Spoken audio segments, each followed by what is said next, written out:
Hello, welcome to the Something Newsy podcast. I'm your host, Dylan Hosang. I will let the other guests introduce themselves. Hi, I'm Rosa Silbertzein. You want to say that again? Rosa Silbertzein. Hi, my name is Luis Cuevas. Okay, so today we're going to be talking about artificial intelligence. Rosa, do you want to start? Yeah, I think it's just so interesting because this tool has just really revolutionized all our lives, work, education, and it's come so fast that I think we're still trying to get used to it and trying to deal with both the potential negatives of it, but also there's a lot of positives that it can lead to. So yeah, I think we're just in a period of tremendous change, and I think in 10, 20 years, and even in 100 years, this is something that's really going to be remembered. I think it's just as important as the invention of the printing press was in a past time. I agree that it's very important. Like you said, it has some upsides and it has some downsides. I was thinking more like in an academic. We're in college, so I was thinking more like an academic landscape. How it can help you with different projects, different homeworks. Obviously, you can ask it to do your homework. It'll probably do it for you. It'll definitely do it for you. But by doing that, we're not learning anything, and that can affect the future generations. Like when we were kids, like the homework that was left for us, like we either ask our parents for help, or we had to do it. But now those kids are just going to use ChatGPT, and they're not going to learn anything. It's going to affect them. So I think ChatGPT should. There should be a way to limit ChatGPT or AI to just be like a resource tool, just to help you with your work, not do your work for you. Find a way to limit that in the academic landscape. How close do you guys think we are to like Star Wars? Like, I don't know if you guys saw recently, they have someone, I don't know what company it is, they have like literally an R2-D2 like robot now that it's saying it's going to help you do a whole bunch of like stuff, not just like we have a chat GPT and all these like personal assistants and stuff, but it's the AI is just going to change so many different career fields. It's going to change it's already changed a lot of the medical fields as far as like performing surgeries, and from even early on, you had even the MRI machine, the X-ray machine. Those were you could say those were early forms of AI, and now it's just progressed so much now where people can find out information within seconds. Yes, and I think we're pretty close in some ways. I think it's funny when people talk about how it's mediocre, because I do think a lot of things AI does, if I look at AI art and even a lot of AI writing, I find it pretty mediocre. But what's impressive is just how fast it's progressing. And I do think the speed at which it's progressing means that very soon we could be coming to almost like science fiction, almost something, and that could be almost dystopian. I know there's some who are worried, and I'm not sure, I think because we're almost creating, obviously artificial intelligence, what we mean by intelligence, is it actually intelligent, I think is a little nebulous, but I think we're pretty close to creating creating a machine that can actually make associations and create new ideas, and I think with that is going to come a lot of risk. For example, I know there's some people who are really worried about the potential for AI to kind of go against almost human desires and what humans want. I've heard this is especially effective altruists worry a lot about this. I've heard one of the ways of them phrasing it is, what if we create, for example, let's say we create a robot who's really good at, let's say, making hair clips, but then they get so good at it and so narrowly, and they're written to do that, so narrowly focused on that then they create hair clips out of everything, including they manage to do it out of people. Obviously, that's not just artificial intelligence, that's more like robot stuff, but I think that kind of applies of if we're making someone kind of AI that's actually can kind of create associations, also that has so much database, like ChatGPT has so much knowledge and access to so much that it could really revolutionize stuff, both for the better but potentially for the worst. Well, obviously, we know that AI and everything is advancing super fast, but I think it's gonna be a while, until it gets to that point that it takes over like our jobs and things like that. Obviously, there are already some in place, like in fast food restaurants, where you don't even have to like talk to someone; you just order through a machine or through AI. I think there was like a drive-through that's Popeyes is like that now. Yeah, and obviously, well, that's just the start. But I don't know. I think it's gonna take a while, maybe like give it like 50 years till it really like gets like people get the hang of it, and like that takes over jobs. We also see it in like music. Some artists are now putting out like the Kanye album. He has some verses in there that are AI. Obviously, people realize that, but The lyrics are AI or his voice was AI? both.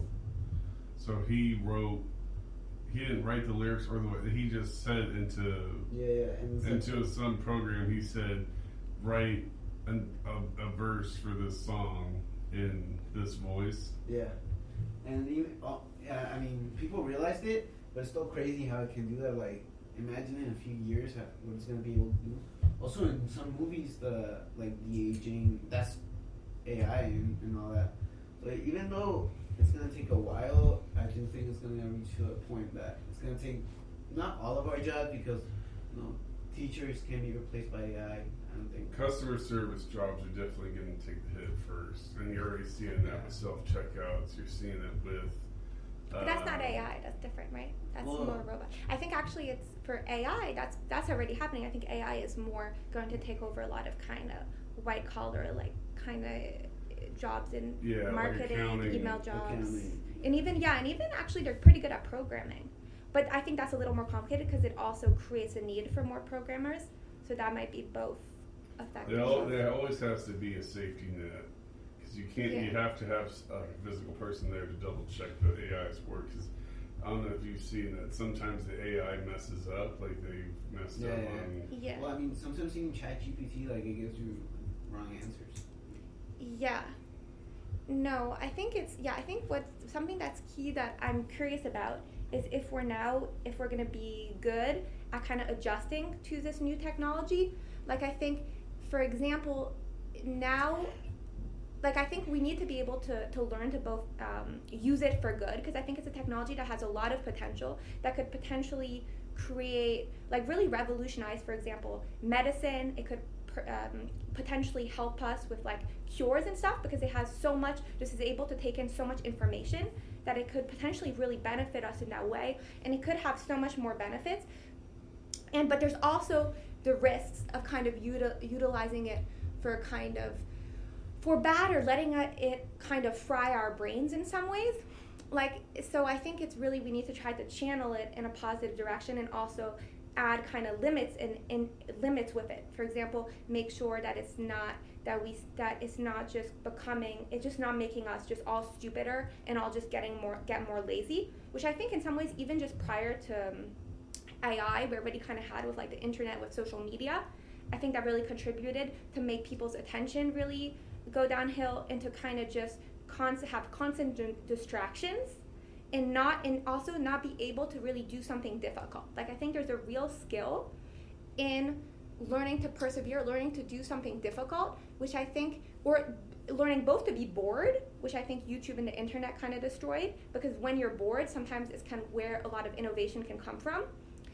And also learning to, if something is difficult, to really persevere through it. Like, for example, writing. Do it yourself. Like, writing the first draft of something, that can be really hard and really annoying. But the issue with outsourcing it to AI is not just, to me, that it's cheating, because I think that's kind of like a nebulous concept, but it's more that sometimes it leads to an outcome that's less creative, because it's in the first draft, when you're really thinking through things to write it, when you're struggling to write it, that you come up with new ideas, that you can make kind of interesting associations. Whereas I mean, whereas AI to this date can't really do that. It's not as creative as I think humans are, even if it can pass off a passable project. Of course, to me, of course, it's possible also that AI will become more creative, and then perhaps it'll replace the need for that kind of work. But I think that gets kind of depressing in another way, and it's kind of and then that's a whole other thing if it just manages to just become way smarter than any human. Not just in terms of what it knows, but also in terms of creativity, which I'm not sure if that's going to ever happen. Well, I think AI is pretty creative. I mean, you can see how it can just say, "Hey, make this image for me," and then it's gonna make the image for you. Did you see the like ChatGPT? There's like a new feature that any image you can like change it into a cartoon or something. That's gonna take like I'm not surprised. that's gonna take graphic designers like out of it and everything. Yeah, but now what it's doing is basically it's learning. It learns from a lot of existing art, and it kind of just mixes them all up together to create something new. And I mean, in one way, it's kind of stupid to say that's not what that's not creativity, because a lot of what creativity is being able to kind of take elements of past work and to make something new out of it. But at the same time, I do think creativity isn't just that. There is something of creating, of not just inspiring from, not just hobbling together different aspects of past work, but creating something like really adding something completely different. And I do think for now AI isn't really able to do that, but I think it's possible that it will soon. Like, I'm not saying, like, I think that is really possible that it will happen. You've seen the interview. It was, I think it was 60 Minutes, or I forget where it was. Maybe it was an Australian news organization. They interviewed a robot, and it's like one of the most advanced robots they've created. And the robot's like giving these like basically the guy's like asking it, how does it have emotion and how does it have feelings and stuff, and the thing's like responding like and giving these crazy answers. I don't know if you guys have seen that or not. No, I didn't. What kind of answers? It was saying like, I forget, it was, they asked it if it had any emotion, and it said it basically that its creator had given it the ability to have emotion, but it wasn't sure how to feel. Like she's like, the only thing it said is, I knew that if bad things happen, I'm supposed to be sad.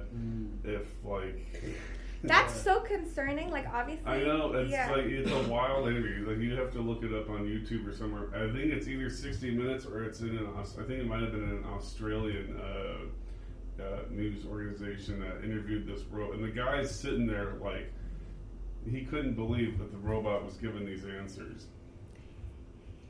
Yeah, no, that's just really weird, because even it makes you really think of like what it is even to be sentient or to be a human, because obviously there's some ways in which I feel like this is all kind of fake. Like, obviously AI doesn't actually feel anything, but then it's like when I'm trying to like think about why, like what's my evidence for that, it's kind of almost gets impossible to really explain, because at the same time it's hard to even explain. It's just when I'm like, because to me it's like obvious that AI aren't sentient, and I still think this is at this date true, but at the same time I don't really have anything, I can't really prove it anymore that I can prove that anybody else, like I know I can feel things, but obviously I'm just assuming other people can feel things because they're acting like they can. So if AI gets really good at kind of telling everybody else that it can feel things, if AI starts telling people, oh, I feel sad, it almost is like, okay, well, does that mean that should we just take that's true? Like, what does that distinguish from a person telling us that they're sad? Because we're taking that at faith. Why shouldn't we take? I don't know if that makes sense. It's kind of incoherent, but I guess what I'm trying to say is I find I can't really explain why other people are sentient, why I believe that, besides the fact that it's just so obvious because the way they act. And so the fact that if AI starts being really good at just imitating people and just telling, and just by expressing and telling people like I'm sad, their emotions, then it almost seems like by the same logic we should just accept that they're also sentient. Oh, I kind of disagree, because it says that it knows when to feel sad when something bad happens, but that's just like that's just programming. That's just something someone said. Like, you know, when something bad, you have to feel sad. Like, it's not feeling emotions. It's just doing what it's told. So I do think that that's true in some ways, but I think the kind of issue I'm trying to articulate that I'm just thinking about now, so it's having trouble kind of exactly articulating, but it's that I think you could say in some ways the same thing of humans. Like, it's a bit nebulous how or why I don't actually know the exact mechanics, and my understanding is even scientists for sentience, like sentience itself, the fact that humans have such like a kind of inner complexity, inner emotions, we're not exactly sure how that happens. And in some ways there is just kind of a programming going into it where our brains kind of react to different processes, to different chemicals. So in some ways you could think that there's something a little comparable to just the programming of a computer. So I think what gets complicated, I think not at this stage, but I think at a certain point, if AI becomes much better than it is now, it's going to become a little complicated to differentiate how our brains react to different random chemical processes. Like, obviously the reason we feel emotions is fundamentally because of how our brains are wired. To AI saying it feels a certain emotion because of how it's been wired and that it's been programmed to say it feels that when this happens. Does that make sense? yeah, that's true. So I looked it up on YouTube. If you're on YouTube, look up 60 Minutes Australia. The robot's name is Ameca, Aneca, and it's the title of the video is Meet the AI Robot Capable of Human Emotions. And you go, like, I think it's 50 seconds into it, and they have the chapters or whatever in YouTube. The chapter's called What Makes You Happy. Watch that part of that interview and you will have your mind blown. We are up for time, so thank you for listening to the Something Newsy podcast.